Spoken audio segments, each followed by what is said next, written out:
there's some really fundamental physical things that if people stop to think about, it would be very clear. For example, our atmosphere is really thin. It's really like having plastic wrapped around a basketball. That's about really the size relation to it. So whenever we have all these things about how can climate change by people, it's impossible. Well, the reality is our atmosphere is really thin. And the other thing too is it's actually mostly nitrogen with about 20% oxygen in, and the rest are these other gases such as CO2 and other greenhouse gases.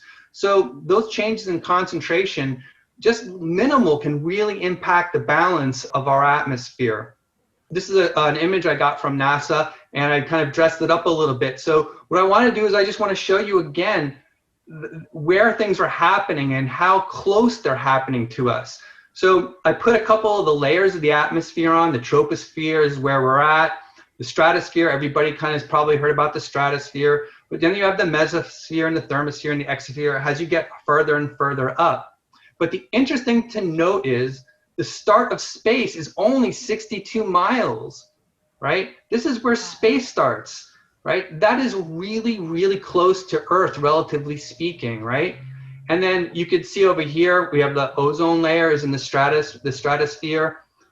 But the interesting thing to really keep in mind is that most of the mass of the atmosphere is in the first 5 to 9 miles above surface of the Earth.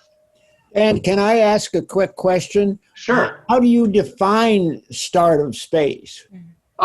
Start of space. So start of space is actually kind of operationally defined, and most people take it as the Kármán line, which is 100 kilometers. And that's what scientists kind of have used is like there's a big difference between the physical properties of the atmosphere. So most of these layers like troposphere, stratosphere, they're not just made up lines. There's physical properties that actually change. And so these are kind of like the boundaries of the atmosphere based upon changes of physical properties.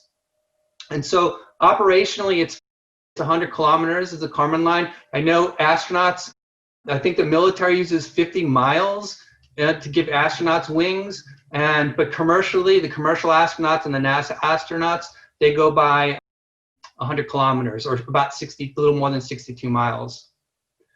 So going back to, again, this thing about the mass.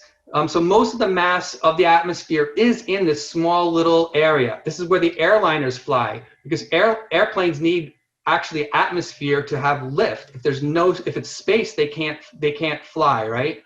This is where our weather is. And again, this is where the greenhouse effect is occurring.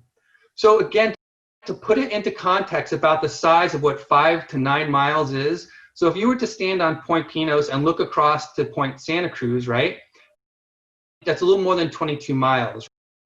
So here is to show you the boundaries of what our troposphere, where most of our atmosphere is. So if you imagine standing on Point Pinos and looking 9 miles, you could only see a little past the edge of Marina.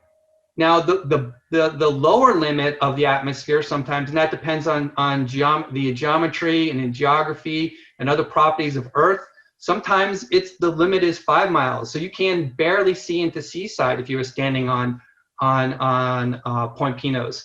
So that kind of gives you an idea how small of an area we're working with when we're talking about dumping 152 million tons of greenhouse gas every 24 hours into the atmosphere.